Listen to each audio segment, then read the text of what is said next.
Welcome back sa Idol sa Kusina. Pagpapatuloy ang ating first anniversary celebration ng Idol sa Kusina, kasama ang mga idol natin sa iba't ibang sangay ng sandatahang lakas ng Pilipinas. Yes, yes! At ang lulutuin naman natin ay ang napakasarap na crispy itik in Peking sauce.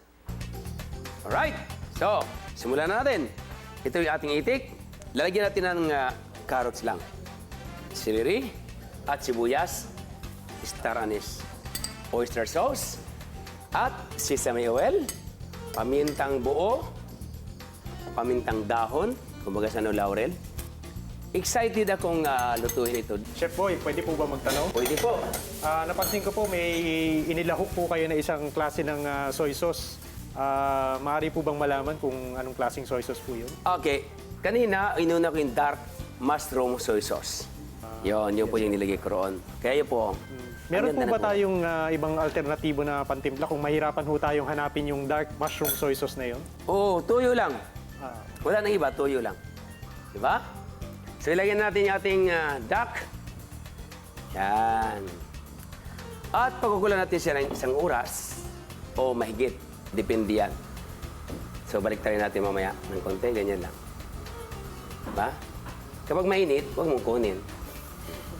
So, ayan, pakulan natin ng isang oras o isang oras kalahati. Depende. Pero mahina po nga po, ganyan lang.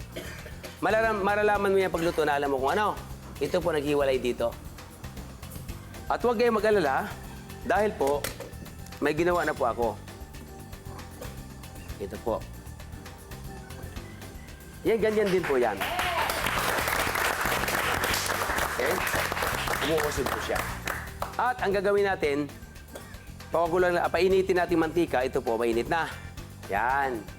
No? Mainit dapat para maging crispy.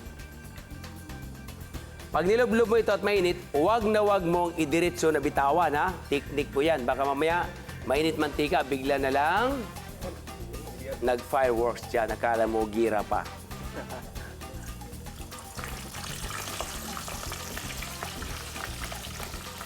Ipa-fried mo lang ng ganyan.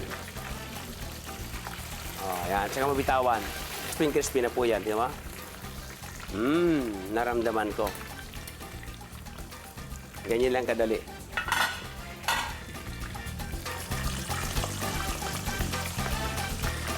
Ito na po. I'm sure luto na to. Talagay ko lang dyan. Para ma-dry lang po yung ating mantika. Ran. Ganda naman! Ganda ng tulad. Look at that. Beautiful. Beautiful itik. At para sumarap, yung kanyang katas na galing dyan. Kainaan natin. Ito po yun, yung katas niya. Pero bago yan, lalagyan natin ng sugar.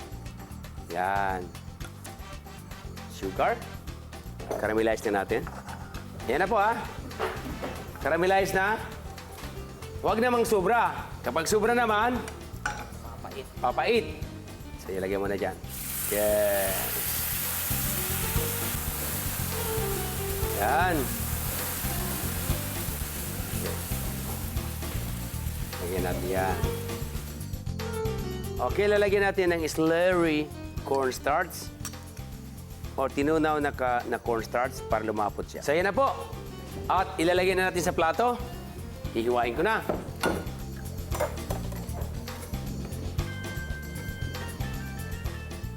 Ito yung Peking duck. Ang Peking duck, ang pagkakaiba ay binubuhusan nila ng vinegar. Yung vinegar na Chinese wine vinegar na mamula-mula. Bago nila i-fried, pagka-fried at saka nila ngayon, i-hang doon. Roast naman yung Peking duck. Ito naman, Filipino version, na pwede rin tayong gumawa ng Peking duck na katulad nito. No? Then, cut into half.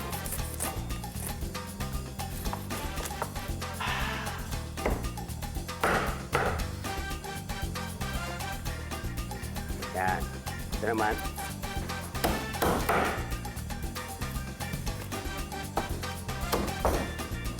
Sarap ah. One.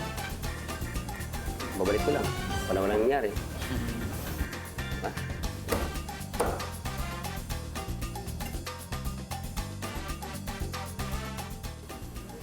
Alright. So, ito yung sauce, ha? Yep. At para sumarap, para maging shiny, lalagyan mo pa rin ng sauce. Extra yan.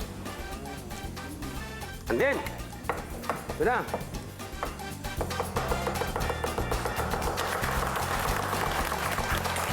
Ping, ping, ping, ping, ping, ping, ping, ping, ping, ping, ping, ping, ping, ping, ping. Here it is. Fried itik in picking sauce. Kain na na! Ano to, itik? Itik yan. Ano ngayon ako makakakain ng itik? Sa mong buhay mo. Nga eh. Ano na parang nagugutom. Sarap. Talagang masarap yan. Masarap talaga. Ganito pala kasarap yung itik na recipe ni Chef Boy Logro. Sarap. Malasa talaga, itik. Masarap, lalo na pag sinawsaw. Alien pala yun. Masarap na masarap. Masarap, malinamlam. Lambot. The best talaga pagkaluto mong Chef Boy. Naalala ko tuloy yung buhay namin sa bundok. Ang dami ko nang natikman na luto ng itik, pero naiiba talaga to. The best. Winner ka talaga, Chef Boy.